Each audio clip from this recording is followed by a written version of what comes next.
Last year, we got a chance to do a European tour of 15 countries. Estonia, Germany, Norway, Belgium, the Netherlands, UK. We're just bouncing around all over the place. And then we wound up on the other side of the world. Out of all the countries I performed in, my favorite country outside of home is Australia. And I'll tell you why. Australia, much like us in America, has its list of priorities. You know what's not on their list? Political correctness. They do not care about your feelings.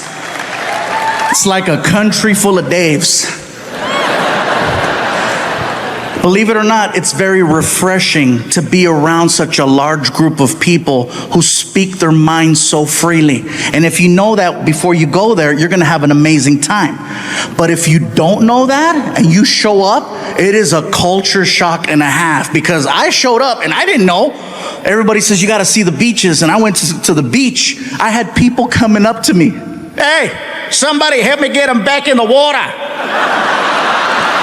Yeah, look at right there, big fella. Look at you right there.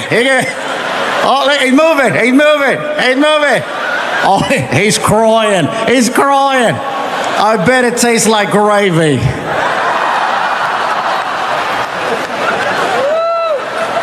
It's not bullying if everyone does it.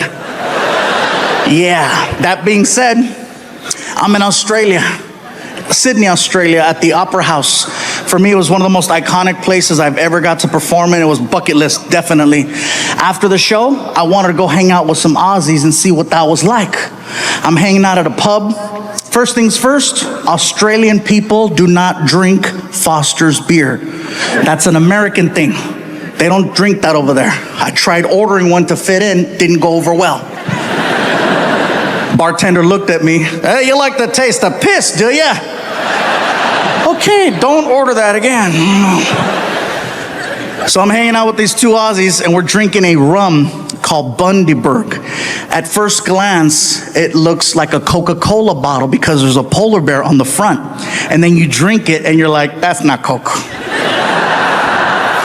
As we're talking, a third Australian joined the conversation, and he sounded a little bit different from the other two. He had more of a raspy voice, more like, all right, yeah, mate, yeah, all right. He sounded like a drunk pirate underwater. These two guys didn't like him, so they called him a name and they left, and now it's just me and drunk pirate. We're talking about life in America, life in Australia, talking about our differences. He tells me that he's a professional knife maker. He's showing me how it's done. He's showing me pictures. We wind up polishing off 3 bottles of this rum. And drunk wasn't even the right word to describe our level. My tour manager, Ryan, he comes up to me and he says, Gabe, time to go. And I look at Ryan and I'm like, but Ryan, I just made a friend. He makes knives, and they're pretty.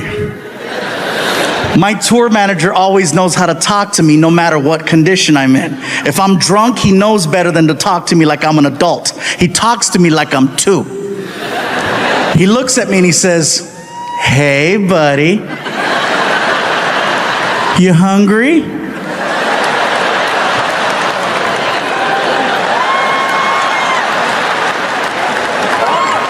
Well, listen, if we don't leave right now, they're gonna close McDonald's and you're gonna have to eat at the airport. I gotta go. I was celebrating the fact that I got away with that for so long. I snuck backstage at Chris Rock, until karma showed up one day in the form of the most extreme fan I have ever had in 20 years of me being a comedian. I had someone who not only made it backstage, this person paid to get into my dressing room. Okay? Yeah, he didn't pay me, by the way. He didn't pay me. I'm an honest hoe. Okay? I made no money that day, all right? Yeah, if I would have gotten paid, you wouldn't be hearing this story. Here's the thing. I walk into my dressing room from the bathroom. I just finished showering up and I'm in a towel. I walk into the room, come to find out later that this man was a very wealthy businessman in the community, okay? And when I walked into the room, he's wearing a very, very nice suit. So when I saw the suit, I didn't give it a second thought because he looked professional. I thought maybe he was the general manager of the building, one of the concert promoters. He could have been someone's agent. So when I walked in the room in my towel, can I help you? He looks at me, and it was the most uncomfortable conversation I have ever had. He looks at me and says, listen,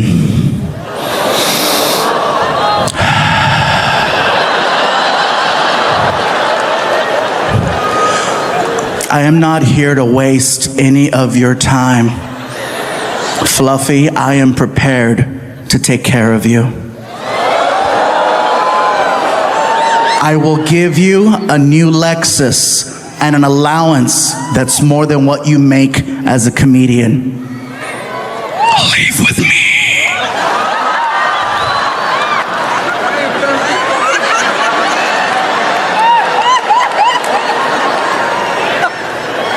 I was never more disgusted and offended at the fact that I was not gay. Because finally, somebody wants to take care of me. Do you know how many people I take care of? No one's ever offered me a Lexus, and they should. I felt horrible saying no to this guy. I still think about it. I still have the number. Houston, I'm gonna tell you something, and I don't know how this is gonna go over, but I'm gonna say it. I would be an amazing gay partner. I would, all the way up until that one part, but even then. Have you ever driven a Lexus? Those are nice. Sometimes you gotta take one for your own team, I'm just saying.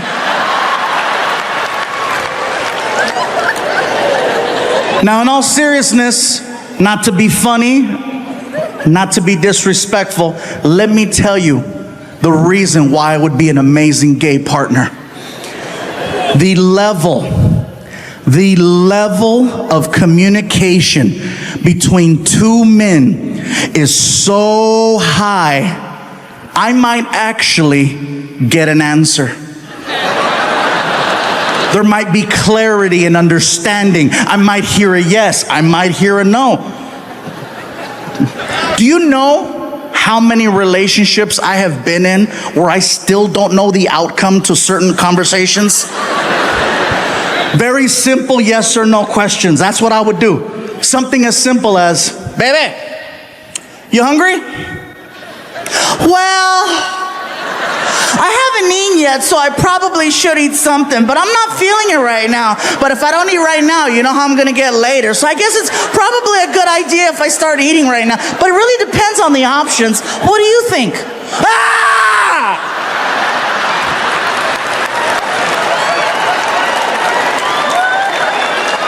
What about this one? Baby, where would you like to eat?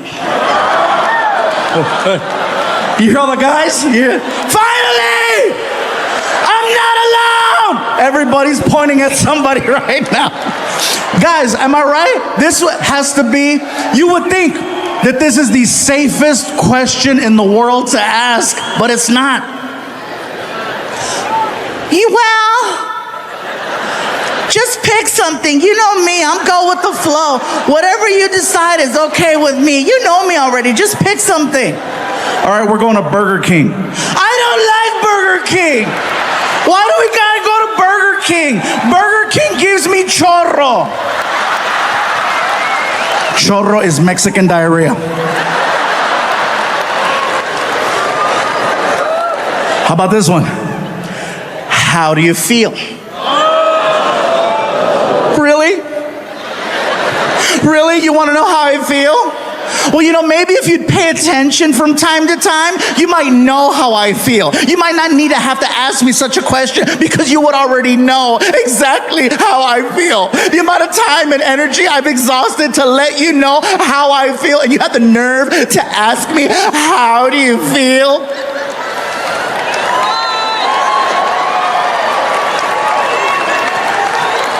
Now imagine the exact same conversation between me and Mr. Lexus.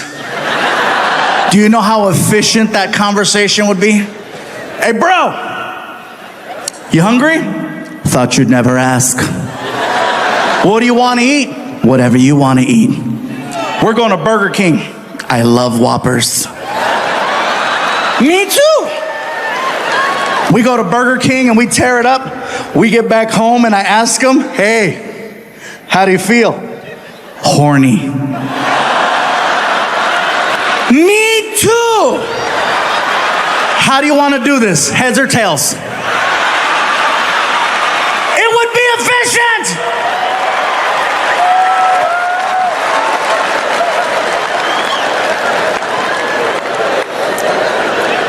It's hypothetical.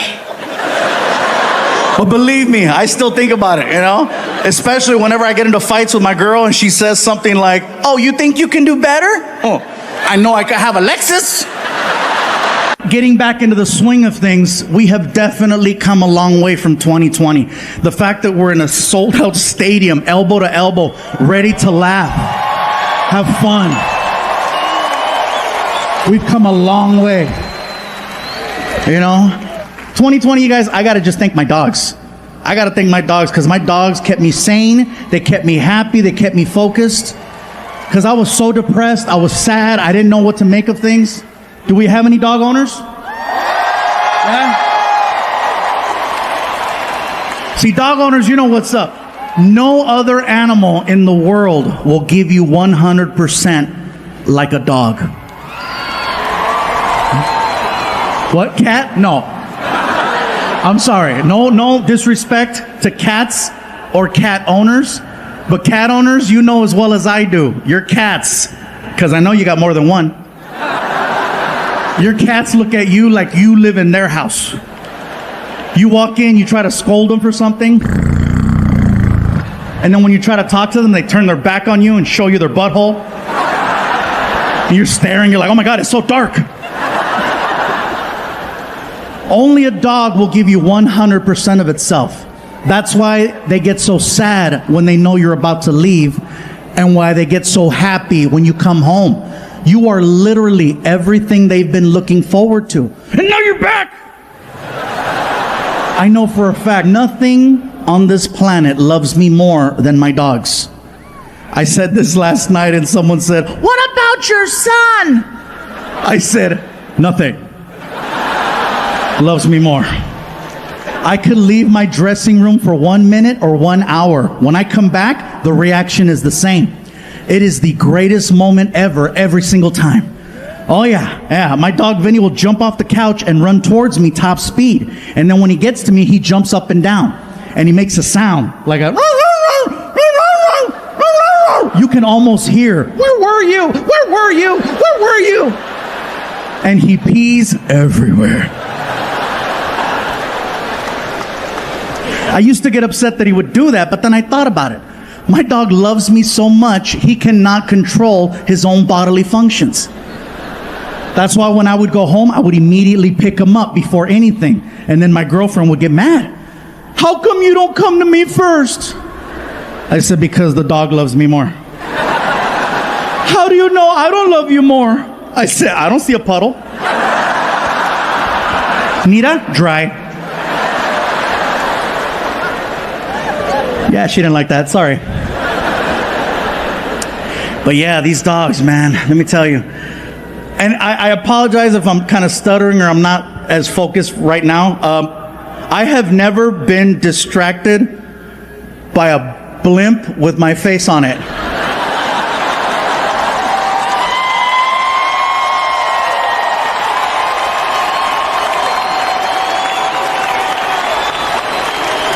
I'm sorry, Netflix, but shit, this...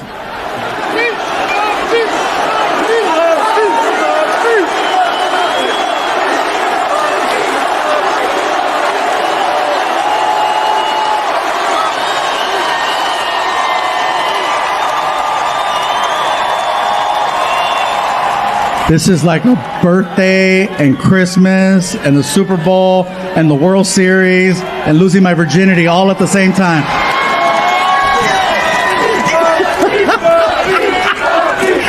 Oh, even saw the lights of the Goodyear blimp.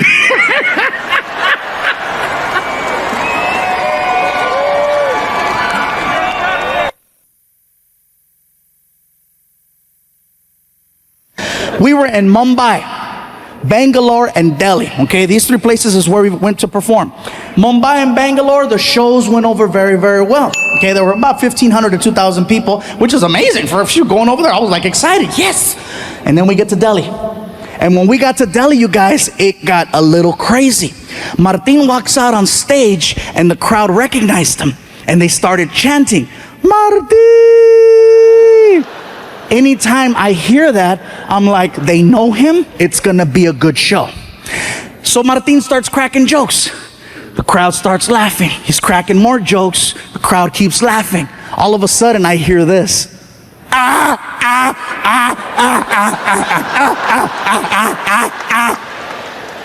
Martin doesn't say a word to them.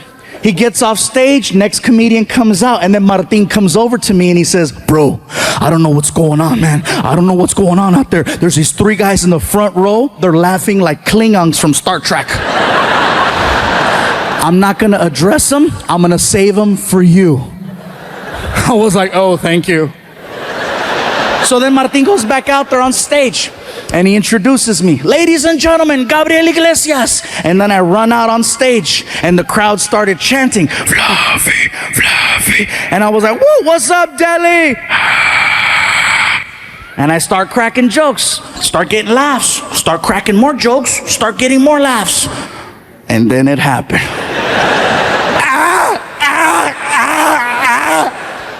Now see me, I can't avoid things, especially when it's front row center.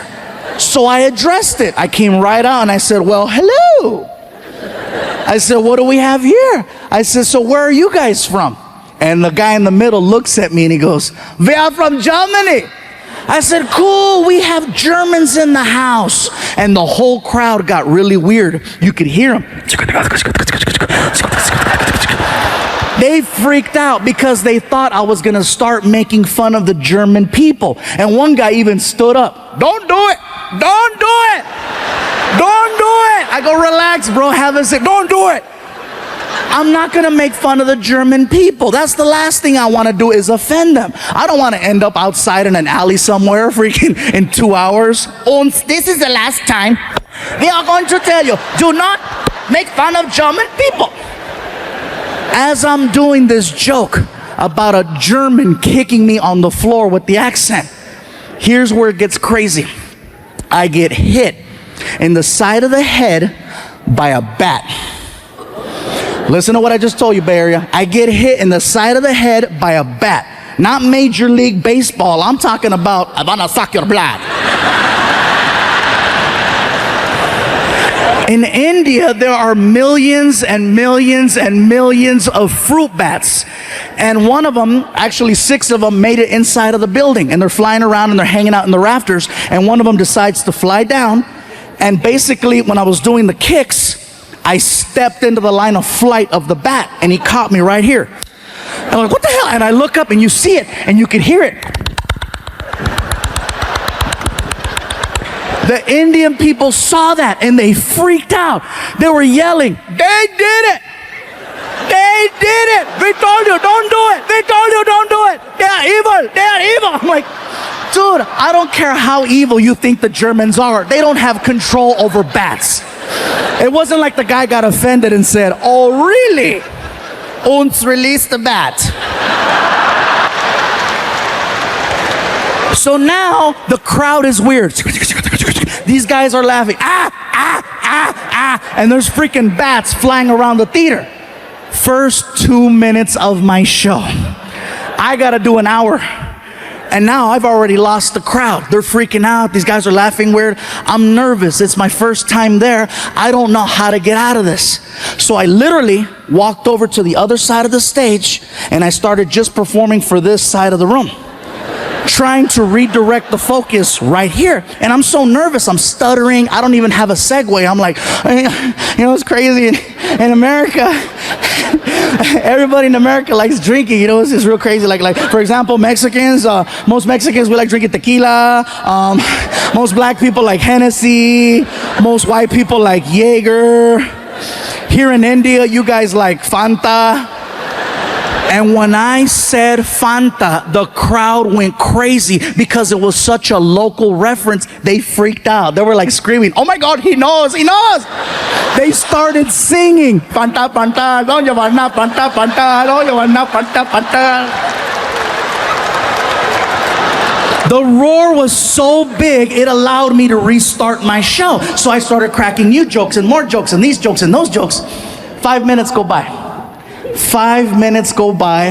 All of a sudden, the Germans got offended at the fact that I left them out of my drinking joke. The one in the middle stands up and he approaches the stage. Now this stage has got to be about 5 feet tall. The guy's head was about this high. He was like 6'4". He looks at me and he starts pointing and he's yelling, "Hey, fat man! Fat man! What about us, huh? What about the Germans? What do we drink?" I was like, "Dude, that was like 5 minutes ago. We were giving you a chance. What do we drink?" I'm like, "First of all, sir, I apologize. I'm really nervous right now. I had no idea there was gonna be Germans here tonight." Yeah, felt like Poland. I don't care if you laugh or not. That's a smart-ass joke. That's a smart-ass joke. It's not my fault some of you pendejos failed history. You better Google that and find out why it's so damn funny. So, all the older white people are, "God damn it, yeah." So anyway, so I'm standing there and I go, "Listen, sir, you need to have a seat, okay? The people are getting nervous. You need to have a seat so I can finish the show." And the guy, he refuses. "I will not sit down, fat man, until you tell us what we drink." I go, "Listen, I don't know what you guys drink." And the Indians are being so cute. They're trying to help me. They're yelling, "Hey, they like Fanta too." And the guy was like, "We don't like Fanta." I'm like, "Dude." I go, "Sir, please have a seat." "I will not have a seat until you tell us what we drink. Tell us, fat man." I go, "Listen, sir, you need to sit down and you need to stop calling me fat man." Now it's starting to bother me. It's like the 6th time he does it. And I didn't just lose 100 pounds to now get called fat man. So I go, "Sir, if you don't have a seat, we're going to have a problem, especially if you call me fat man again." And he freaking did it. "What are you going to do, fat man? What do we drink?" Even Martin, who's behind the curtain, knew. He knows when I'm at that point where I've crossed over. I can hear him in the back. "Don't do it." Too late, Fluffy's pissed. So I said, "You want to know what you drink? Tell me." Don't ask me where this came from. I got right in his face and I said, "Blood of Jews."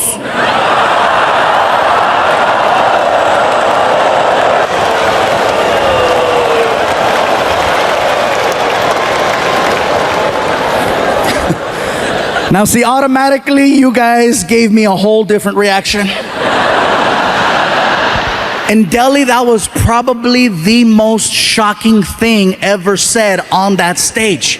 So shocking that 2,000 people at the exact same time got so quiet, you guys, so quiet. You could hear everyone's ass just...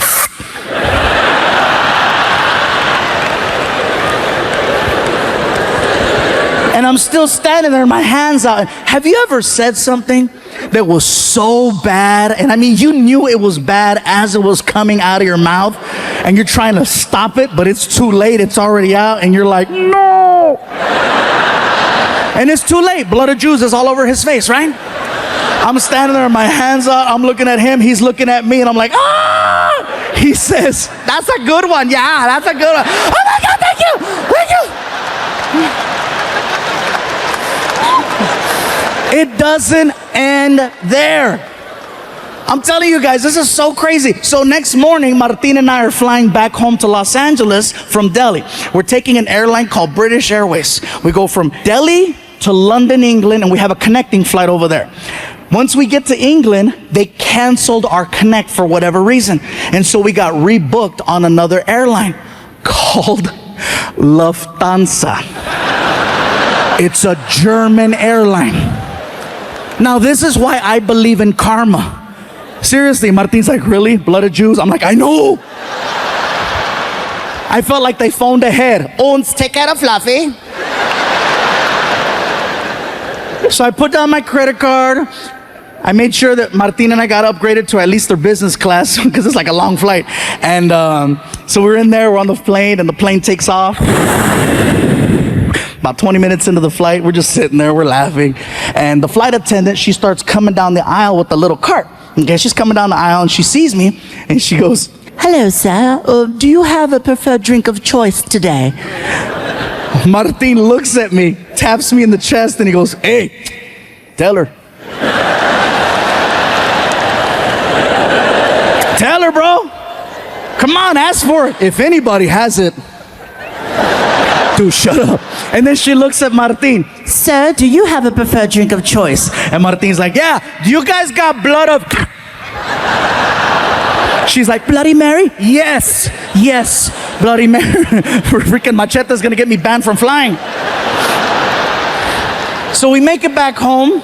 I'm trying to tell the story to my girlfriend and my son, and my girl, she's barely laughing. She's like, like she's jaded. She doesn't laugh at my jokes anymore. My son Frankie, on the other hand, he is dying. And I'm like, "Really?" He's 16 years old. I go, "Really, Frankie? You thought that was funny?" He goes, "Yeah, it's funny." I go, "What was so funny about my story?" He goes, "Those people you're talking about."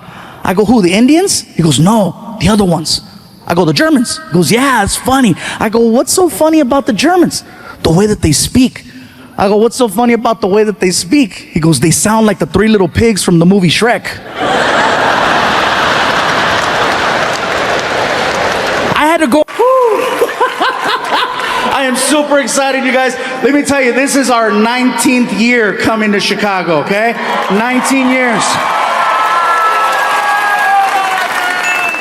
The first time I came here, I got a chance to meet some people, and they says, "You know what, Gabriel, have you ever been here? Have you ever been to Chicago?" Like, "No, it's my first time." They said, "Well, you know, we'd like to take you out to eat if you're down." And I'm like, "Well, hello. I am very down." They took me to a restaurant called Portillo's.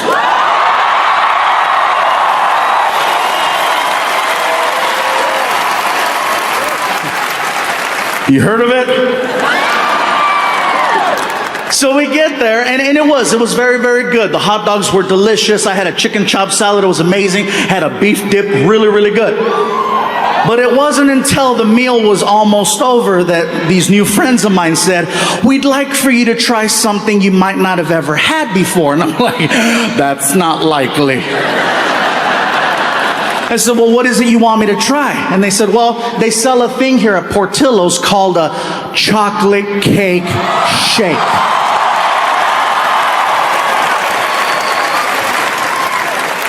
I said, "You had me at chocolate."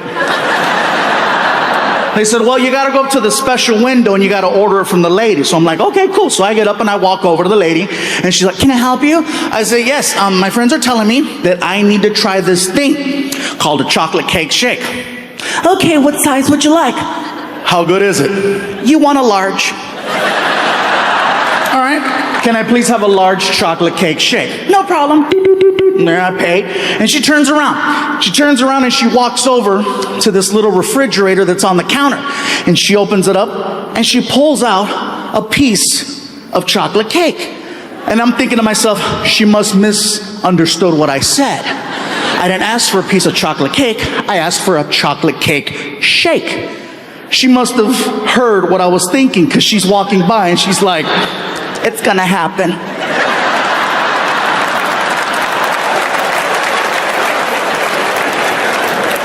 She walks over to the blender, she takes the freaking lid off, and she just looks at me and does this. And I was like, "No." And she's like, "Oh yeah." She pours it and she hands me this like 44-ounce chocolate shake, which is way more than anybody should be drinking. The straw was so thick you could almost fit your thumb in it, okay? So I grab the shake and I begin to attempt to drink it. So I'm just, And I can see the shake coming out.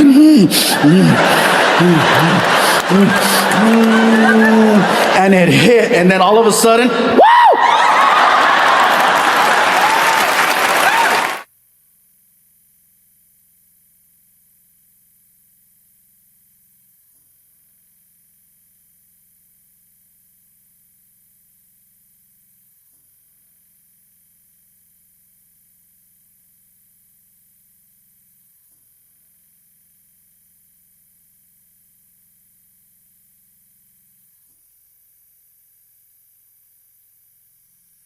No, hell yeah, man. Oh, and by the way, before I forget, I know I have a habit in my shows of sometimes throwing a little Spanish in there. If you don't understand Spanish, I do apologize, okay? I promise I will be translating. I don't want anybody freaking out or reporting me to the management with concerns or issues, you know. What the hell is going on in there? What kind of show is this? No, somebody better hit the SAP button on that son of a bitch real quick. I didn't pay good money to hear some Samoan speak Spanish.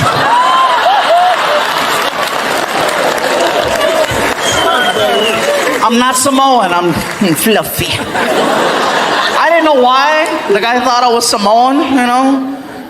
And I've had this happen a couple times where people go, "Are you Hawaiian?" I'm like, no. No, not just a shirt. I thought it was just a shirt, but no, how could it just be a shirt? Just because you wear a freaking sombrero, that doesn't make you Mexican. I see white people, Cinco de Mayo, wearing a sarape, walking a donkey with a sombrero. You don't look at them and go, "Hola, amigo." No, you're like, "Hey, Ted. Hi." You know, and he's walking around, "Hola, come on, stupid donkey. Donkey, come on." I don't get it, man. I'm just trying to do my thing. But it's funny, though. I didn't know why the guy thought I was Hawaiian until I actually went to Hawaii. I found out that Hawaiian people actually look like swollen Mexicans. They do. I got off the plane. I looked around. I was like, "Oh, my God, my family." Even they were like, "Aloha, brother. Lo que le, malo, malo." Orale.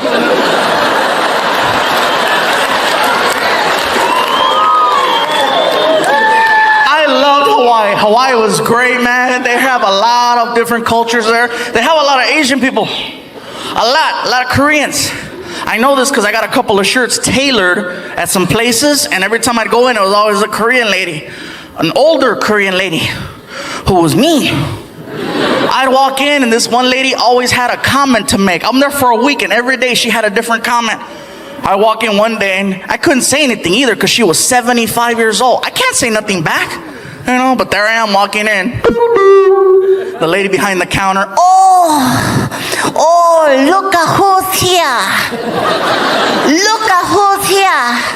Oh, shit, we're gonna work hard today.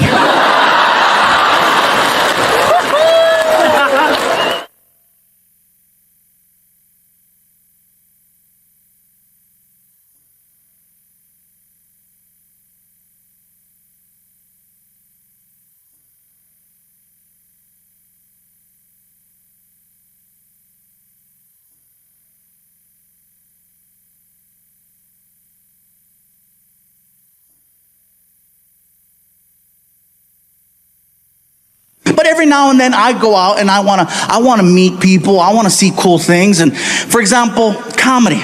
I'm a huge fan of comedy, not just performing it, but I love going to shows. I go to a comedy show every now and then alone. Now, I don't know if that sounds weird to you guys, but for me to do anything nowadays by myself, it's my crew, all the people that work for me, they freak out when I go places because they're always concerned for my safety. You know, what if someone tries to kidnap you? Well, they're gonna earn it. I got into a fight with some of my team members and I said, "You know what, I'm going out."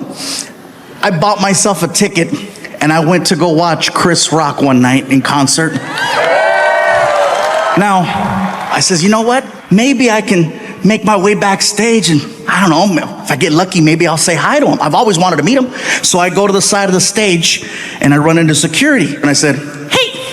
He looked at me and said, "Fluffy!" And when he did that, I said, hey, listen, I forgot my keys. I'll be right back. And the guy's like, yeah, keep going. Get your keys, get your keys, get your keys. I'm like, oh my God, that shit worked. Just like that, I snuck backstage at a Chris Rock concert. Once I was behind the curtain, I was in my element. I knew where everything was. I knew where the food was. I knew where the dressing rooms were, where the bathrooms were. I'm walking around with a soda. People are coming up to me. You know, we didn't know you were going to be here. I got a call last minute. Looking for my keys. I says, you know what? I got this far. I'm going to push it. I want to meet him. I've always wanted to meet Chris Rock. It was not hard. Once I was back there, I just had to go to the dressing rooms. All I had to do was read the name on the door. I'm standing there in front of the door and I'm hyperventilating. Just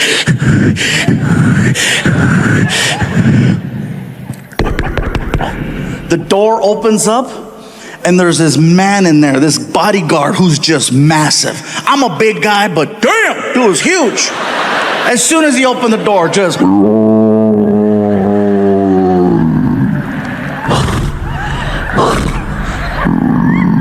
Welcome to Jurassic... Big! Grandote!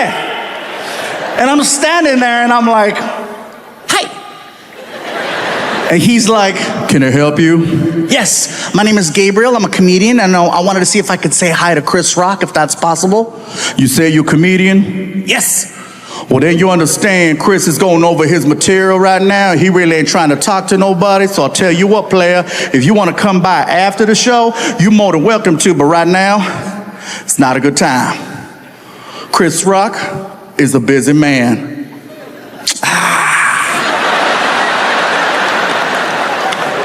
Can I wave? Excuse me? Can I wave? What you mean? Can I wave at Chris? I don't have to come in. Can I wave? Chris Rock is in the room. He can hear the stupid conversation that's taking place. I know this because I can hear Chris Rock in the background. What's going on? Who's at the door? Move out the way. Yo, Chris, I got this, man. I got this. Move! All right. And the guy stands to the side, and now I'm looking at Chris Rock, and he recognized me, and it freaked me out. Oh yeah, it freaked me out. He's like, ah, shit! Look who it is! Look who it is! It's the king of the Mexicans.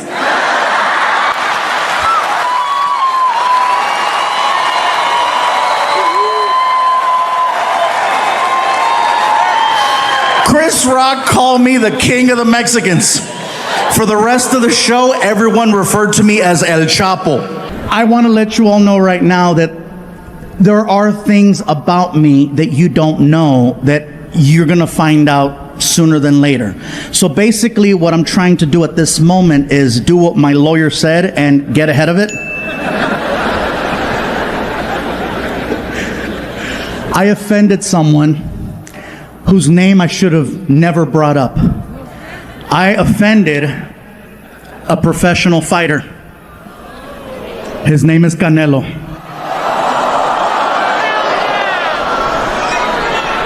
I know, go big or go home. If you are not familiar with who Canelo is, give me a few seconds to explain. Canelo is arguably one of the best fighters in the world. Okay? You cannot miss him. He is in fact Mexican, but he does not look traditional. Canelo is in fact the whitest Mexican on earth. He's super white. He's so white, he's redhead. Canelo is a redheaded white Mexican fighter. He is so white, even Donald Trump was like, you can come. Super white. But then he opens his mouth and you realize, oh, Canelo, he's not local. So here's how I got in trouble. A comedy friend of mine by the name of Ron White reached out to me. And Ron White invited me to be part of his Tribute to the Troops comedy show for the Nashville Network. And I told Ron, I said, Ron, I'd love to do the show. Anything for the troops, let's do this. So the show taped in Vegas. And it's a couple other comics plus myself. And Ron White's the host. He brings me up on stage and I figure I'm only doing 10 minutes, okay? I might as well just do references to Las Vegas since everybody knows Vegas. So I started talking about boxing. And then I brought up Canelo. And here's where I got in trouble. I said, Canelo is my favorite fighter of all time. I just wish... And it was all downhill after that.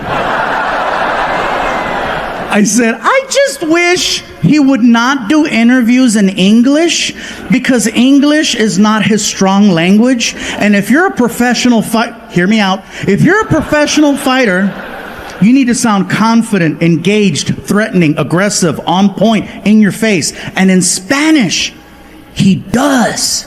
In English, not so much.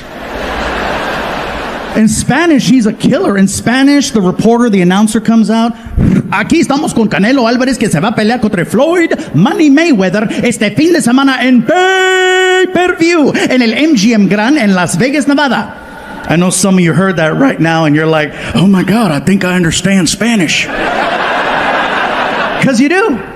So then the reporter will look at Canelo and ask him about the fight. Canelo, ¿qué vas a hacer en tu pelea?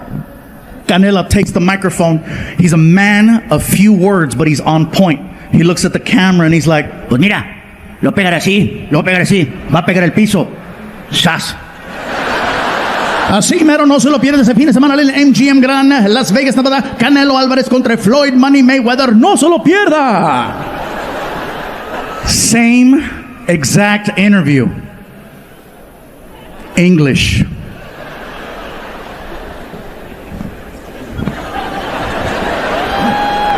I'm standing here alongside Mexican superstar Saul Canelo Alvarez, who's going to be facing Floyd Money Mayweather this weekend on pay-per-view. Canelo, what is your strategy and your plan of attack going into this weekend's fight against such a technical opponent, if you will, a man who has single-handedly redefined the sport of boxing? What is your plan of attack going into the fight?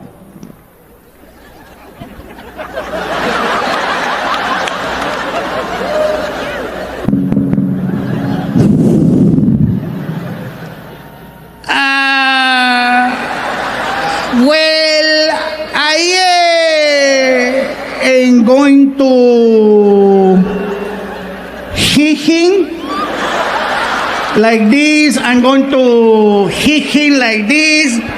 He's going to fall on the, ¿cómo se dice piso, güey?